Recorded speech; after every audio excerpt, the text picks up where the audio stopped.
I've never been one to drive at night, especially in bad conditions, but that day, I had no choice. It was December, and the kind of snow coming down felt like something out of a nightmare. Big, heavy flakes covered the windshield in seconds, even with the wipers working overtime. I had just finished a 12-hour shift at the hospital, where I work as a radiology technician, and all I wanted was to get home, take a hot shower, and collapse into bed. My commute was usually quiet, a rural road surrounded by pine trees and the occasional spaced-out houses. But with the snowstorm, the road felt endless and desolate, like I was driving into nothingness. After about 20 minutes of tense driving, something made me slam on the brakes. A hooded figure on the shoulder of the road, lit up by my headlights. The person was waving both hands frantically. I swear, for a second, I thought about just driving past. Not because I'm heartless, but because you always hear stories about people getting robbed when they stop on empty roads. But something, maybe exhaustion or imagining how desperate someone must be in that snow, made me stop. They ran up to the passenger side window, knocking with fingers that looked nearly frozen. "Please, can you give me a ride to the nearest gas station?" they asked, their breath visible in the cold. It was a man, tall, probably in his 30s, wearing a worn-out gray coat and snow-covered boots. There was something in the way he looked me directly in the eye that made me feel he really needed help. I took a deep breath and unlocked the door. "Hop in," I said, trying to sound casual. As soon as he got in, a strong smell of tobacco and something metallic, maybe rust, filled the car. We drove in silence for a few minutes, the only sounds being the engine and the wind howling outside. He clutched a black backpack tightly to his chest, like he was afraid I'd ask him to put it in the trunk. While I kept my eyes on the road, I couldn't help but glance at him from the corner of my eye. He seemed restless, like he was choosing his words carefully before speaking. But what really started to bother me was that every few seconds, he would glance at the back seat. It was subtle, but I could see it in the rearview mirror. With every glance he took, the knot in my stomach grew tighter. I tried to make small talk to ease the tension. I asked for his name and what he was doing out on that road in the middle of a storm. He hesitated for a moment before answering. "Ethan," he said, his voice too steady, like he'd rehearsed it. He didn't say much else, only that he was coming from a nearby town and needed to get to a gas station to maybe make a call. That didn't make much sense to me. There hadn't been any broken down or stuck cars where I picked him up, and the nearest town was at least 10 miles away. But I didn't push. He seemed uncomfortable, and I just wanted the ride to be over quickly. As we continued down the nearly invisible road, I noticed something strange. Ethan turned his head quickly when he caught me adjusting the rearview mirror, like he didn't want me to notice what he was doing. The pattern was always the same. Look straight ahead, clutch the backpack, then sneak a quick glance at the back seat. My heart started racing. I tried convincing myself I was being paranoid, but the feeling that something was off kept growing stronger. Then, there was a noise from the back seat, a faint thump, like something had moved back there. I froze. "What was that?" I asked, trying not to sound alarmed. Ethan shrugged but didn't look at me. "Probably the suspension. Snow like this makes cars act weird," he said, his voice calm but unconvincing. I knew it wasn't the suspension. That sound came from inside. When I finally saw the lights of the gas station in the distance, relief washed over me, like I was escaping from something I couldn't yet understand. I slowed down as I pulled into the empty parking lot, the fluorescent lights flickering in the wind. "This is it," I announced, forcing a smile. Ethan finally relaxed his grip on the backpack, but he held it so tightly that it seemed like his life depended on it. He opened the door, muttered a brief thanks, and stepped out into the cold. I was about to drive away when it happened. He stopped abruptly and turned around like he'd forgotten something. Ethan walked back to the passenger window and knocked lightly on the glass. When I rolled it down, he leaned in and spoke with a calmness that sent chills down my spine. "I think I left my wallet on the back seat. Can you grab it for me?" The way he said it, almost casual, but with his eyes locked on mine, made my heart pound. Something didn't add up. He hadn't mentioned a wallet before, and I was sure he hadn't put anything on the back seat. "Sure, I'll take a look," I replied, trying to hide my nervousness. As I turned to check the back seat, a wave of panic swept over me. There, shoved into the corner, was something I hadn't noticed before. A large plastic bag, dirty and smeared with reddish stains around the edges. The metallic smell I'd noticed earlier suddenly made sense. I tried to keep my reaction neutral, but my breathing quickened. "I don't see a wallet back here," I said, still glancing at the bag out of the corner of my eye. Ethan stayed quiet for a moment, and when I turned back to face him, I saw his eyes fixed on me, as if he was trying to gauge what I knew. "Don't worry about it. Maybe I dropped it on the road," he finally said, stepping back. But the way he smiled, a tense, hollow smile, made me realize this wasn't just a simple misunderstanding. As soon as he turned his back, my instincts screamed at me to get out of there. I restarted the car, but instead of driving off immediately, I made a split-second decision to take a closer look at the bag. With the headlights illuminating the interior, I reached back and carefully tugged at one of the plastic handles, my hands trembling. Inside, I saw something that made my stomach churn.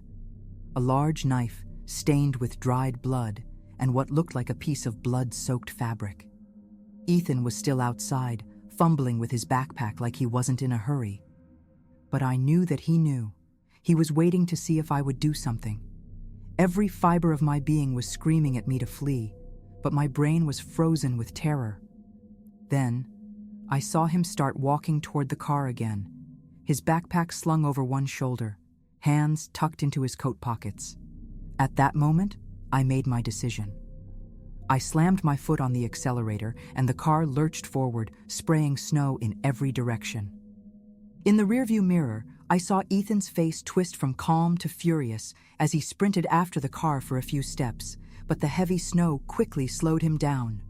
My heart was pounding so hard it felt like it would burst out of my chest, but I didn't look back again. My only goal was to get away and find help. I drove to the nearest police station, about 10 minutes from the gas station, but the drive felt like it lasted hours. My hands were shaking so badly that I could barely keep the car steady. When I got there, I practically jumped out of the car and ran inside, trying to explain everything to the officer at the front desk. He listened with a serious but skeptical expression. "Are you sure about this? It could have been a coincidence," he said, though his concerned glance at the plastic bag I handed him told a different story. 2 officers were dispatched to the gas station while I stayed at the station, waiting anxiously for updates. About an hour later they returned, but their expressions didn't offer much comfort. "There was no one there when we arrived," one of them said, shaking his head. They had found footprints leading into the woods, but the storm had erased most of the trail. As for the plastic bag, they took it for analysis, but didn't share many details about what they found inside. To this day, I don't know who Ethan was or what he was planning to do. Every time I think about the way he kept glancing at the back seat, a chill runs down my spine. Sometimes I wonder what would have happened if I hadn't looked inside that bag, if I had trusted him for just a few more minutes. I've never picked up another hitchhiker since that night, and every time I see someone on the side of the road, my first instinct is to grip the steering wheel tighter and keep driving. On some nights, when the wind howls outside, I swear I can catch that metallic smell again, faint but unmistakable.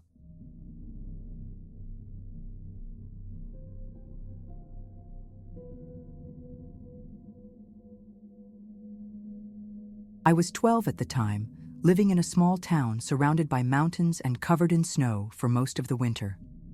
The walk home from school was short but exhausting because of the cold. The streets were almost always empty in the afternoon, with everyone preferring to stay indoors. That specific day, my mom had asked me to stop by the store and grab some milk before heading home. It was a simple task, but I remember how the sense of loneliness would grow during that stretch of the walk. The muffled sound of my boots crunching through the snow and the biting wind on my face were my only companions. As I walked, I noticed something on the ground near a narrow sidewalk. It was a dark blue backpack, worn out, with one of its straps torn. It looked like it had been tossed there in a hurry, as if someone wanted to get rid of it. For some reason, it caught my attention. The backpack seemed out of place in that quiet, snowy setting, like a detail that didn't belong. There was no one around, and for a moment, I just stood there, staring, deciding whether to ignore it or check it out. Curiosity got the better of me. I knelt in the snow, my fingers starting to freeze even through my gloves, and unzipped the main compartment. Inside, there was a red notebook, a few crumpled papers, an already opened bag of chips, and a broken toy car. It was a mess, but the kind of mess a kid might have. I sat there, trying to figure out whose backpack it might be and why someone would leave it like that. Did a kid lose it? Or was it just thrown away because it wasn't needed anymore? While I was trying to make sense of it, I heard the sound of a car approaching. It was a black sedan, an older model with faded paint. It slowed down and stopped right next to me, the tires skidding a little on the snow before coming to a halt. A man rolled down the passenger side window. He wore a thick coat and a gray beanie that hid part of his face, but even so, something about his eyes made me uneasy. He smiled, a small, almost forced smile, and said, "Hey, that's my son's backpack. He must have dropped it around here. Good thing you picked it up, kid. Hop in, I'll give you a ride home." I can't explain it, but something in his voice, in the way he spoke, made my stomach twist. I froze for a few seconds, still holding the backpack. Something felt off about the whole situation, but I couldn't quite figure out what. His smile seemed artificial, like it didn't match his face. And why was he so calm? If the backpack really belonged to his son, I'd expect him to be more hurried or worried. My throat felt dry as I looked at the car. The engine was still running, and the exhaust smoke rose in slow spirals in the cold. Then I noticed something.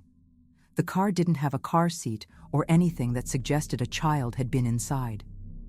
"I'm fine, thanks," I replied, trying to sound confident, but my voice came out quiet, almost a whisper. He didn't seem to like that.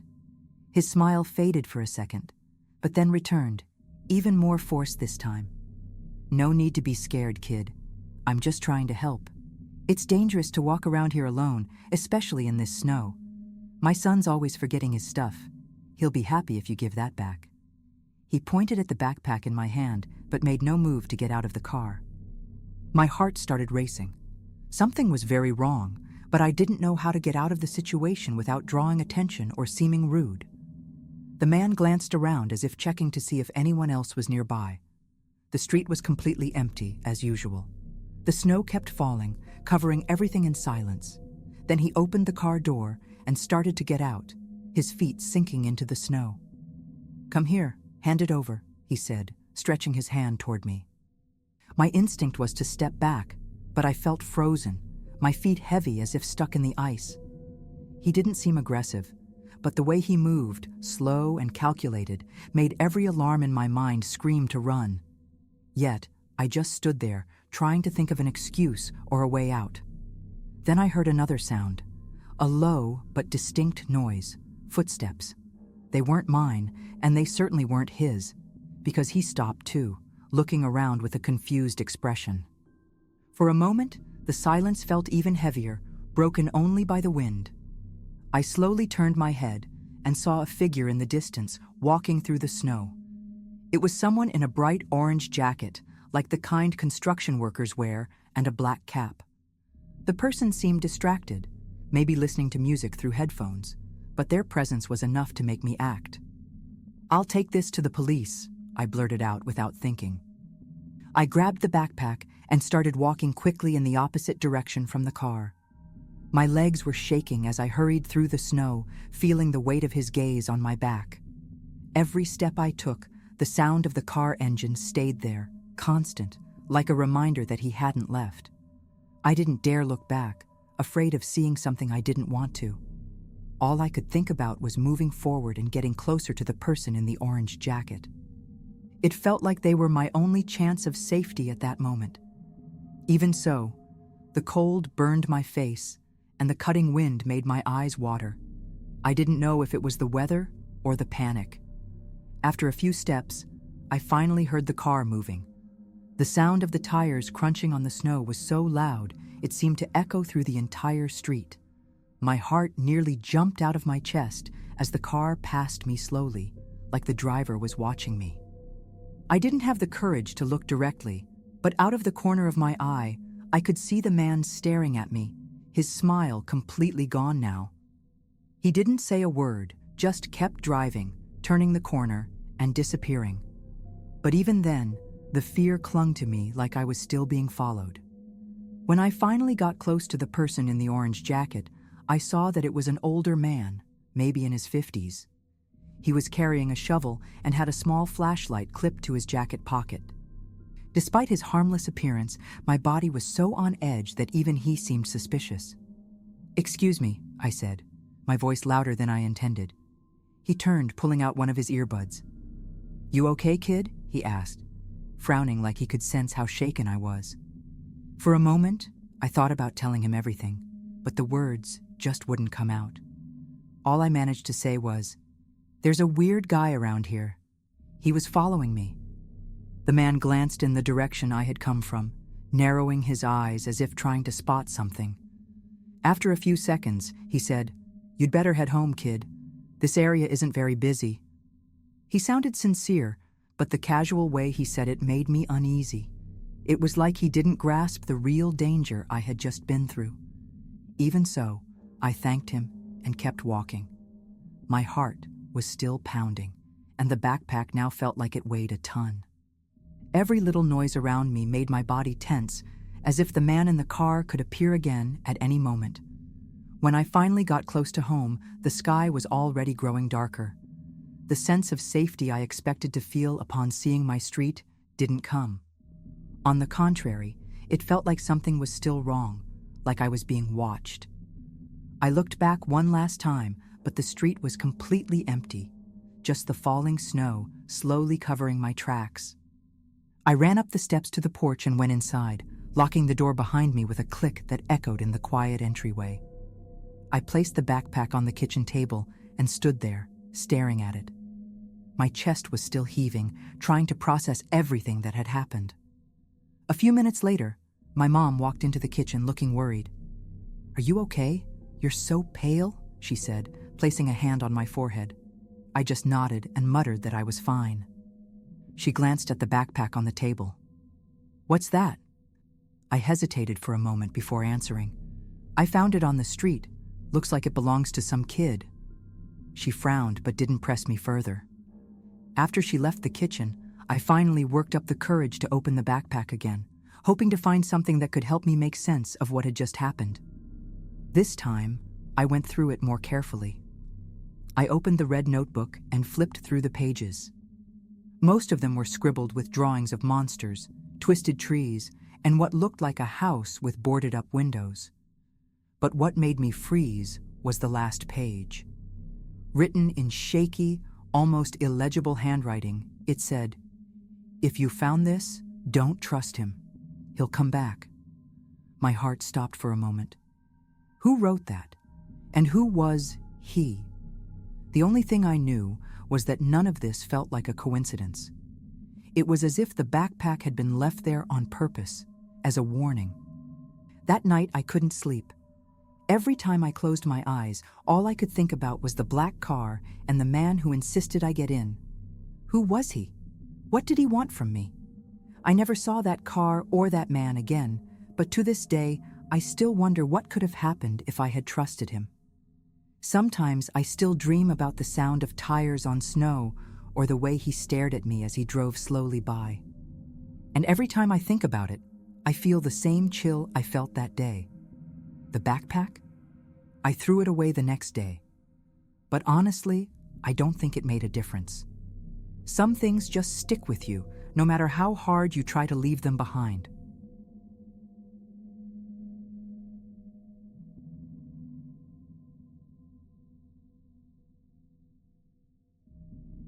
I've never been one to shop at night, but that Friday I didn't have a choice.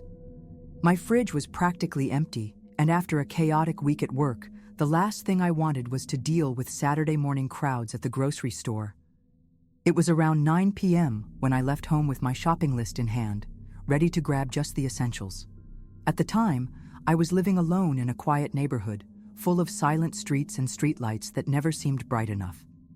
It wasn't unusual to see a few people walking around, but it was always easy to tell who lived there and who didn't. The first store I went to was the closest one to my house.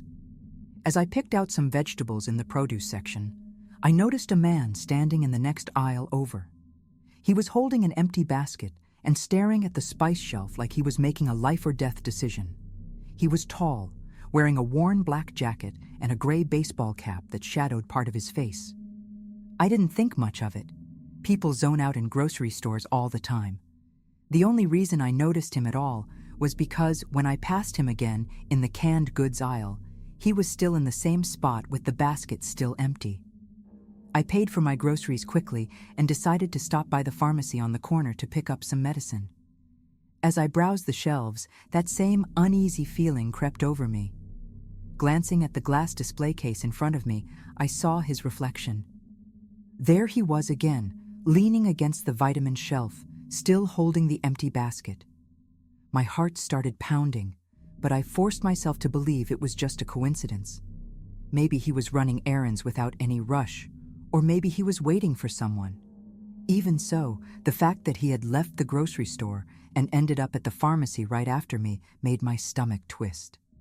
Trying not to show I was unnerved, I left the pharmacy and headed to the last place on my list, a convenience store a bit farther down the road.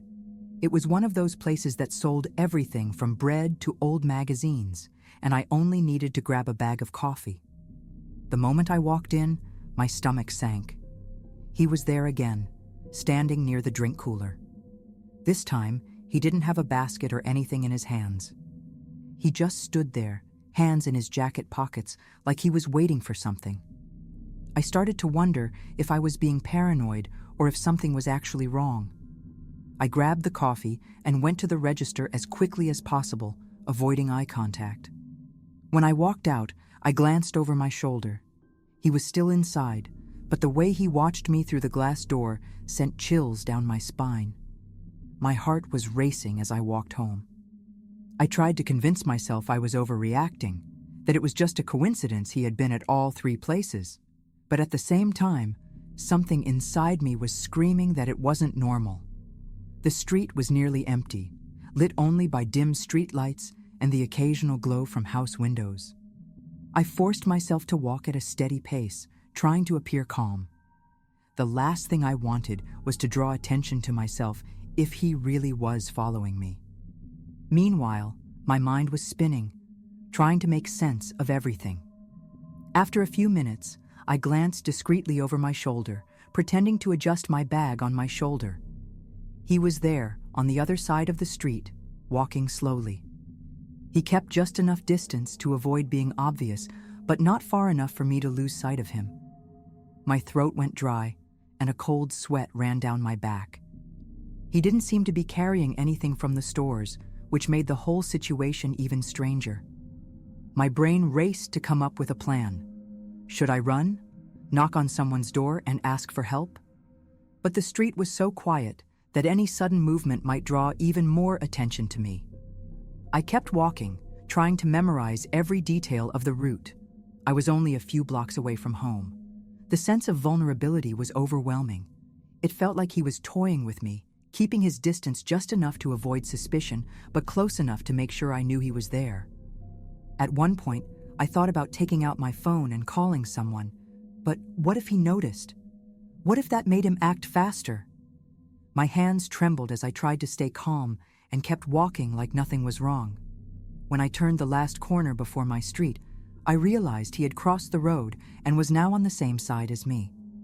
He wasn't even trying to be subtle anymore. His footsteps echoed behind me, heavy and deliberate, as if he wanted me to know he was there. My heart felt like it was going to explode. Instinctively, I started walking faster, but so did he. I knew I couldn't make it home without him seeing where I lived. And what if that's what he was waiting for? That's when I remembered there was a bar at the end of the street, always busy, even at that hour. I changed my path abruptly, crossing the street toward the bar. My heart was pounding as I tried to act natural, as if I had planned to go there all along. The bar was brightly lit, filled with loud voices and laughter spilling out through the open doors. The noise and light were almost overwhelming, but they gave me an immediate sense of relief. For a moment, I looked out of the corner of the window, trying to see if he had followed me. There he was, standing on the sidewalk across the street, watching me. He didn't make any move to come closer, but the way he stared sent a chill through my entire body. I sat at a table near the entrance, pretending to scroll through my phone while my mind raced. What do I do now? I couldn't stay there forever, but leaving meant he would probably start following me again.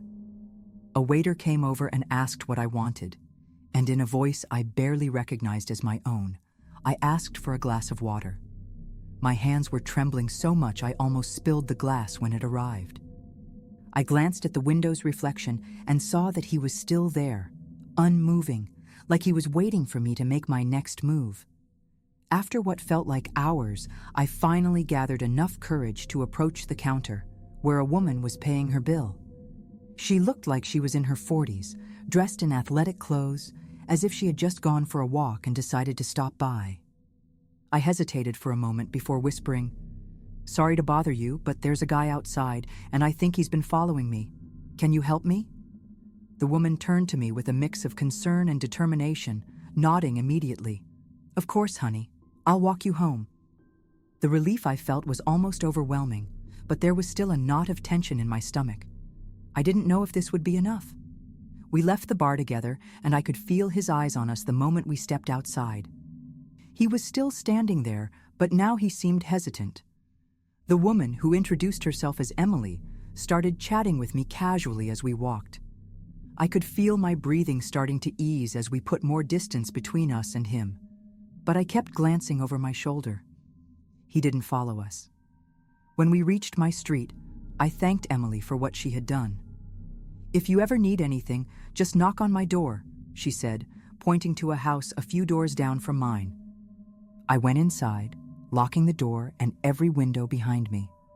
Only then did I allow myself to collapse, my body trembling as tears streamed down my face.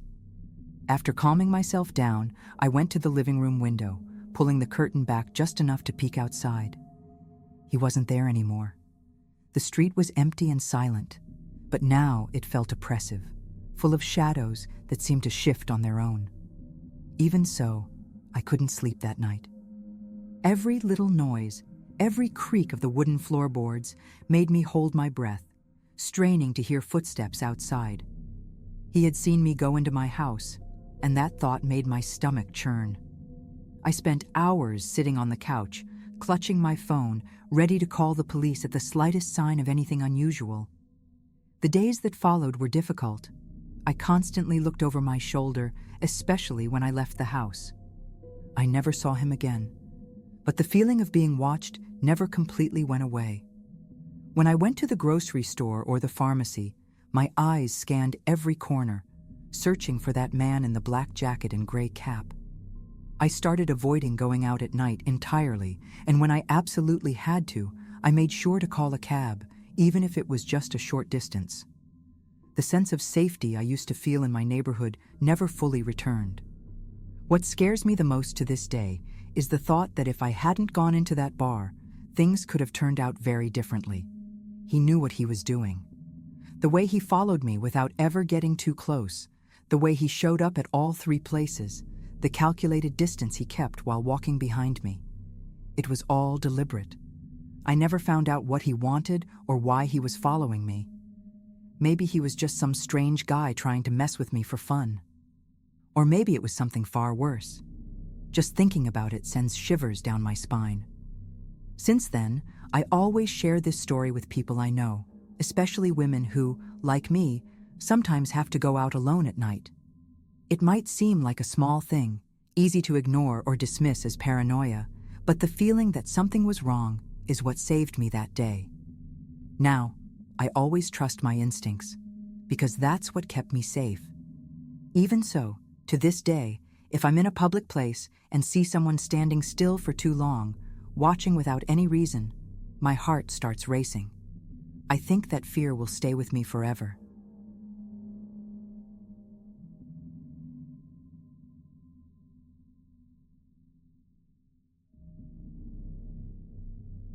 I was 16 at the time, and it was one of those winter nights when the cold seemed to seep through the cracks in the windows no matter how much you bundled up. My family had gone to visit some relatives in a nearby town, but I'd decided to stay home. It was Friday night, and all I wanted was to binge watch my favorite series and enjoy the quiet. Our house was at the end of a dirt road, surrounded by tall, thick trees that formed a dark tunnel at night. I liked the privacy, but I had never been so aware of how isolated it also made us. Everything was fine until around 9 o'clock when the power flickered for the first time. I didn't think much of it since power outages were pretty common in the winter around our area. I grabbed a flashlight and kept it next to me on the couch just in case.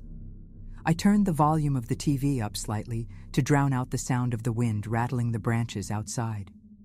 But then I heard something that didn't sound like the wind. It was faint knocking, soft and deliberate, on the back door. I couldn't see the door from where I was, as it was on the other side of the kitchen, far from any windows. I froze for a moment, wondering if I'd misheard it, or if it was just the house creaking from the cold. The knocking came again, this time slightly louder, but still spaced out. It didn't sound like someone banging to get in, but it didn't seem natural either. Who would knock on the back door of such an isolated house? Slowly, I got up and made my way to the kitchen, flashlight in hand. I didn't turn on the lights because the idea of exposing myself through the windows made me uneasy. I crept toward the door, trying to listen for any other sounds besides the knocking, but all I could hear was the wind. I peeked through the peephole but saw nothing. Even so, my heart was pounding, and I couldn't shake the feeling that something was wrong. I locked the deadbolt and went back to the living room, trying to dismiss the growing unease in my chest.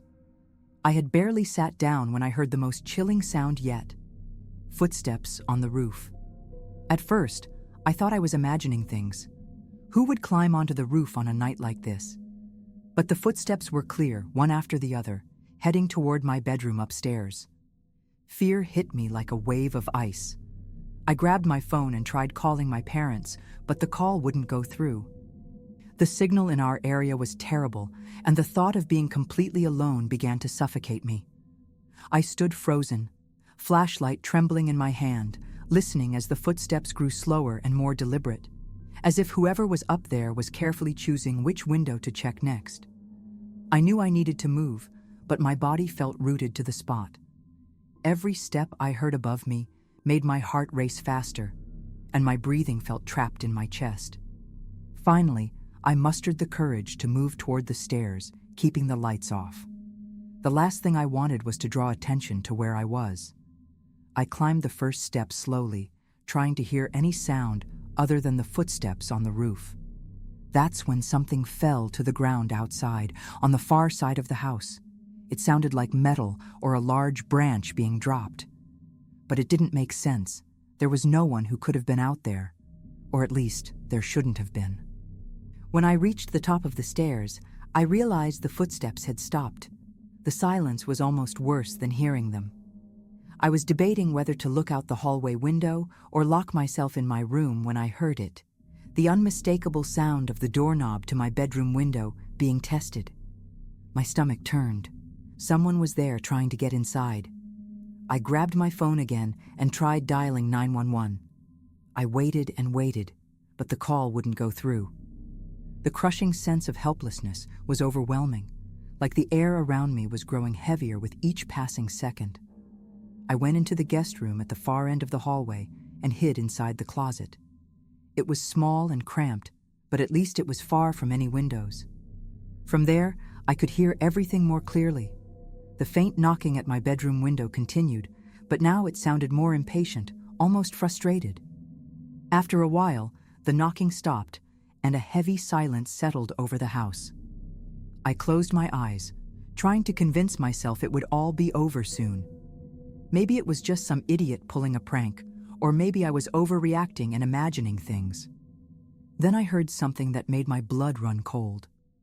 The attic door in the ceiling of the hallway creaked slightly. The attic was only accessible by a pull-down ladder that was always closed.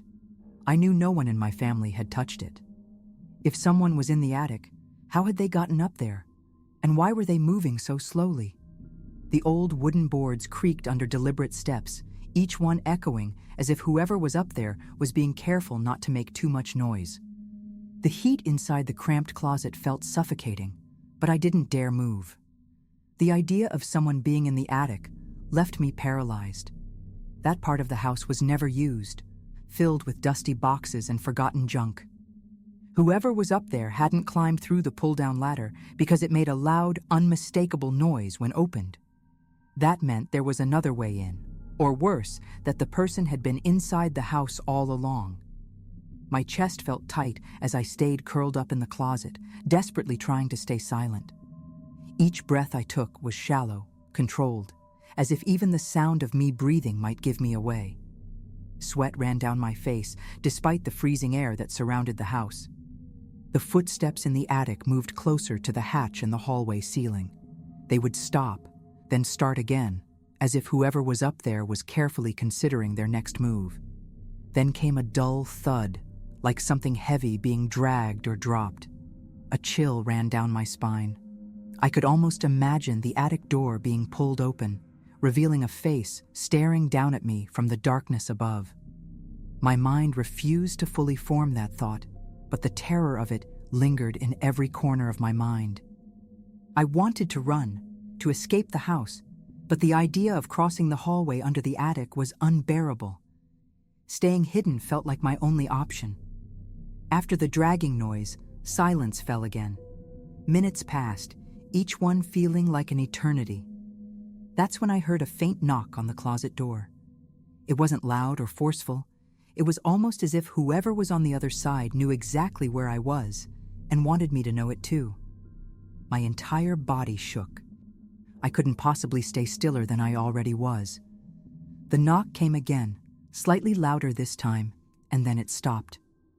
I held my breath, every muscle in my body tense. Was it my imagination? Maybe the fear was playing tricks on me. But then, something slid under the gap at the bottom of the closet door, a folded piece of paper. My heart stopped.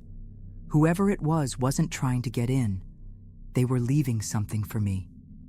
Trembling, I waited a moment before leaning down to pick up the paper. When I finally unfolded it, my stomach churned. There was only one word scrawled in jagged, shaky handwriting: leave. After reading that single word, my mind spiraled into panic. Who had written it? Was it someone trying to warn me, or was it a cruel taunt from the person who was inside the house? I couldn't decide what was worse, the idea that there were multiple people involved, or that whoever was doing this was playing some twisted game. My instinct screamed at me to get out of the closet, but the thought of crossing the dark hallway and passing directly under the attic made my stomach churn. For now, staying hidden seemed like my only option. While I tried to figure out what to do, I heard something from outside the house. It was the sound of tires crunching on the gravel road. Someone was pulling up. Hope surged through me. Maybe it was my parents coming back early, or even a neighbor, though we didn't live close to anyone. Whoever it was, I knew I couldn't stay in the closet any longer. Gathering every ounce of courage, I pushed the door open and made my way toward the stairs. But before I could reach them, I heard the creak of the attic hatch. Slowly, deliberately, the ladder unfolded, sliding down into the hallway. I didn't dare look up. I ran down the stairs as fast as I could and flung the front door open. The freezing air hit me like a slap, but I didn't care. Outside, a car was parked with its headlights on, illuminating part of the yard. Relief turned to dread when I realized no one had stepped out of the vehicle. The driver's door was slightly open, but the interior was empty. I called out, asking if anyone was there, but the only response was the distant sound of wind in the trees. As I approached the car, something felt wrong. The air seemed heavier, and every shadow around me felt like it was watching. I don't know what made me look up, but when I did, I saw a figure standing on the roof of my house. They were completely still, their silhouette sharp against the gray sky. I couldn't see any features, just a shadow that seemed to be staring directly at me. Then, from inside the car, I heard my name. It wasn't loud. It was a soft whisper, but it was unmistakable. It didn't sound like it was coming from one direction. It was everywhere. I didn't wait to find out more. I turned and ran down the dirt road as fast as I could, heading for a neighbor's house over a mile away. When I finally got there, I pounded on their door until someone answered. I told them everything, and they went back with me to check the house. But when we arrived, everything was normal. The attic ladder was closed, the car was gone, and there was no sign of anyone on the roof. My parents dismissed the story, thinking I'd let my imagination get the better of me. But to this day, I can still see that figure on the roof in my mind, and I can't forget the word on that piece of paper. I don't know what was in the house that night or how I managed to get away, but I've never stayed home alone since. Some things don't need an explanation, and honestly, I think I prefer it that way.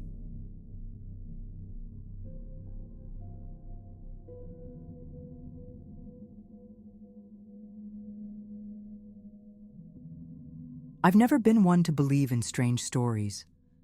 I'm the kind of guy who needs evidence for everything, you know? But this experience changed my perspective in ways I never imagined.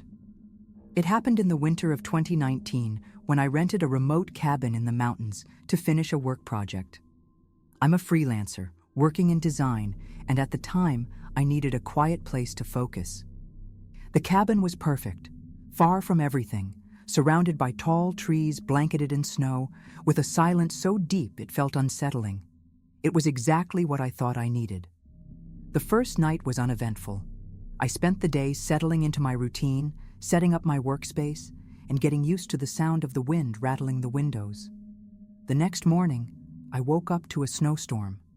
The sound was almost deafening, like the wind was trying to tear the roof off.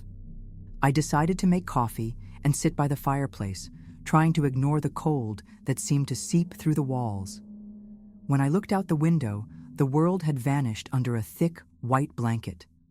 All I could see were the trees and the snow falling heavily. It was on the third day that things started to feel strange. The storm was still raging, and I barely left the cabin. But as I sipped my coffee near the living room window, I noticed something in the snow outside. Footprints. They were clear boot prints that started out of nowhere and led straight to the front door. The problem was, there were no tracks leading back. I stood there staring at them for a long time, trying to come up with a logical explanation. Maybe someone had approached the house before the snow started to cover everything, but it didn't make sense. The prints looked fresh, like they'd been made that morning. I decided I was just imagining things. I had been alone for days, stuck in that cabin, so maybe my mind was playing tricks on me. But just to be safe, I locked the door and shut all the windows. Even then, the feeling of being watched wouldn't go away. As the afternoon wore on, the wind seemed to carry strange sounds. It wasn't just the howling of the storm. It was as if something was out there, moving between the trees. I tried to convince myself it was just the normal noise of the wind, but every time I looked out the window, it felt like the shadows were inching closer. I couldn't take my eyes off those footprints. When night fell, I turned on all the lights in the cabin and paced back and forth, trying to distract myself. But every creak of the wood, every muffled sound from the wind, made me stop in my tracks. Around 11 p.m., I decided to look out the kitchen window, more out of curiosity than courage. The footprints were still there, partially covered by snow, but something seemed off. They weren't the same as before. Now there were more of them, as if someone had walked around to the side of the house. They circled toward the bedroom window and then back to the front door, but again, there was no sign of where they had come from or where they had gone. My heart was racing, and I felt ridiculous for panicking. It's just someone lost in the storm, I thought, trying to convince myself. But who would be walking in the snow, in the middle of nowhere, without leaving a continuous trail? I grabbed my flashlight and cracked open the front door just enough to take a look outside. The wind nearly tore the door from my hand, and the icy air felt like knives cutting into my skin. I shone the beam of light onto the trail of footprints, following them as far as I could see. Nothing, just snow and darkness. But I swear, for a second, I heard something. Not footsteps, exactly.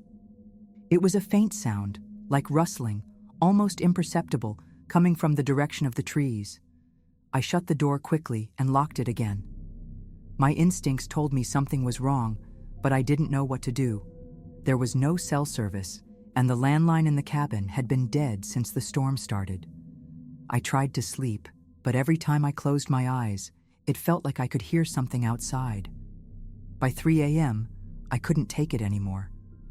I grabbed a knife from the kitchen and sat in the living room, facing the door, trying not to blink. That's when I heard it, a dull sound, like something tapping against the window.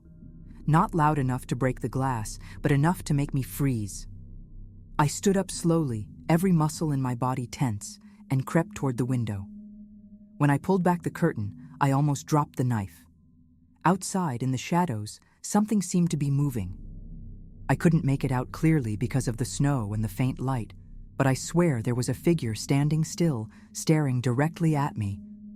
I don't know how long I stood there, staring back. Maybe seconds, maybe minutes. When I finally blinked and looked again, it was gone. But the footprints, now they were right under the window. I couldn't sleep the rest of the night. I sat near the fireplace, clutching the knife, trying to make sense of what was happening. The figure I thought I saw, or maybe imagined, felt so real. I tried to convince myself it was just exhaustion, that days stuck there had started to mess with my head. But the footprints in the snow told a different story. As soon as the sun began to rise, even with the storm still raging, I forced myself to go outside and take a closer look. I wrapped my scarf tightly around my face, threw on my thickest coat, and laced up my heavy boots. The air outside was suffocatingly cold, and every step I took felt like sinking into quicksand. When I reached the side of the house, where I had seen the prints under the window, my stomach dropped. The footprints were gone. All that was left was a fresh layer of snow covering what should have been a trail. But then I noticed something I hadn't seen before. The footprints had formed a pattern around the house. I followed the path with my eyes and realized they made complete circles, like someone had been walking around the cabin repeatedly, never leaving the area. My chest tightened with a kind of dread I'd never felt before. Who would do something like that? And why? Looking closer, I noticed something even stranger. In some spots, the footprints looked distorted, as if whoever, or whatever, had been walking had stopped and turned in place, almost like dancing? But it wasn't a normal dance.